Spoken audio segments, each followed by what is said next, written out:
Gen Z भन्ने चाहिँ आतंककारी हो, लुकेर हो। तेरो बाउको लुटेको हो म्याच सिक्ने।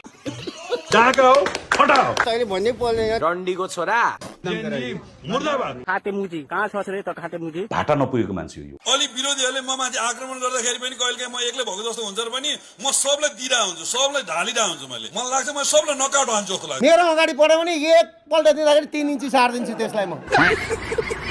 75 जना नेपाली युवाको हत्या कसले गर्यो? म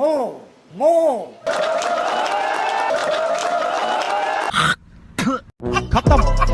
म देशलाई धोका दिन्छु, जनतालाई धोका दिन्छु। केपी ओली लगन खेलको पागल खानामा हुनेछन्।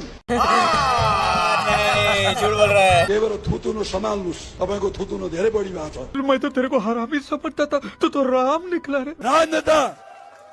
राजनेता केपी ओली फेरि पनि यो धरतीमा सशक्त ढङ्गले नेतृत्व गर्ने हिसाबले अगाडि बढ्नु भएको छ। महेश बस्नेत कहाँ नि जुत्ता सिउने आरोले मुख सिलाइदिन्छन् मान्छेले। तिमीहरूले गरेका हल्लाले मेरो भुत्ला पनि झर्दैन। ल छलफल गरौँ। लाउ कहाँ ठड्डिनु होस् र भाइ, च्यालेन्ज नगर्छु चाहिँ तैँलाई चाहिँ। महेश बस्नेत चाहिँ एउटा ठुलो साहस बोकेको मान्छे हो, यति कुरा पनि बुझ्नुपर्छ। कुटाइ नपुगेको मान्छे हो यो। महेश भने कोर्स छोड्दै त्यो बच्चा त्यो अब बुझाए गुलेली खेला मटेर नाच भने त्यो महेश बस्नेत एउटा महिलालाई बलात्कार गर्ने महिला मान्ने होइन के अरे त्यो महेश बस्नेत भन्ने। महेश बस्नेतलाई एउटै केटीले काण्ड पुर्याइदिसकि एउटै केटीसँग भेट्न सकेको छैन। दुर्गा बस्नेतलाई राम्रो डाक्टर लगाएर उपचार गराइदिनु भयो भने बरु उसको भलो हुन्छ। तपाईको पनि आएको ठिक छ एउटा युवतीसँग। अब यो प्रसादी भन्नुभएको छ यो त पहिलो फिल्म हो, दोस्रो फिल्म खतरनाक आउँछ। यो आन्दोलनको मैदानको बाघ हौँ हामी, बाघ। चुप लागेर बस, तँलाई समात्न आउँदैछु म म्याच सिक्ने कट्टा लिएर। कोही माइकलाल जन्म्या छ केपी ओलीलाई कठालो समातेर सडकमा ल्याउने। तिम्रा बाउका हिम्मत छ भने केपी ओलीलाई गिरफ्तार गरौ। लाडो खा। खत्तम।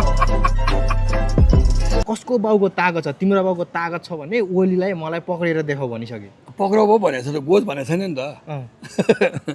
गोठ भन न, खुला चुनौती हेर्नु त। त्यो गोठ भन न, त्यो त कसले दिएको थाहा छ? राम्रो ओले दिएको। महेशलाई चाहिँ धन्यवाद भन्छु म। चोरले चोरलाई नै च्यालेन्ज गरे के। केपी ओली दोषी हुनुहुन्छ र तिम्रो बाउको हिम्मत छ भने समातेर दियो।